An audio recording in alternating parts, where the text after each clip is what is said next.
Man šķiet, ka Limbaža ir tāda klusa, mierīga Latvijas mazpilsēta, kārtīga, bez huligāniem, bez palaidņiem. Tad, kad es atnācu dzīvot uz Limbažiem pirms daudziem gadiem, tā bija pirmā pilsēta, kur es ieraudzīju iepretim kultūras namam lielu roždobi. Un tās rožas tur ziedēja, un viņas nekad nebija aplauzītas un noplūktas. Tas man tā mazliet pārsteidzoši bija, jo tur, kur es agrāk dzīvoju, tur tāda smuka doba nebija. Tur labāk bija dālijas vai kaut kas tāds vienkāršāks samtenis. Bet Limbažos jau sen bija rožu dobe. Tagad man patīk, viņa tāda klusa, mierīga un ir maz cilvēku. Un ļoti labi Limbažas var izbraukāt ar velosipēdu. Un es redzu uz ielām daudz velosipēdistus. Cilvēki gados nevis staigā kājām, bet braukā ar velosipēdiem. Tā iznāk ātrāk un vieglāk. Un ērtāk. Tāda jauka, mīlīga pilsētiņa, bez trokšņa. Man patīk.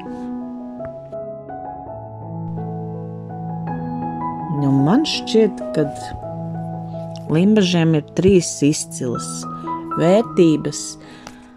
Lielezers maizes ceptuve, kurā tiek cepta smaržīga, garšīga maize. Dzīvā sudraba muzejs ar brīnumaini skaistiem darinājumiem.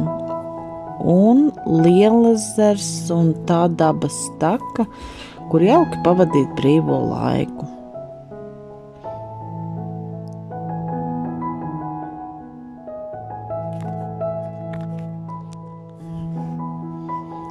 Mana vērtība Limbažos ir tas, ka šeit ir miers, klusums. Dzīvojot vairākus gadu desmitus, šeit jau šķiet, ka katrs pretīm nākošais ir pazīstams.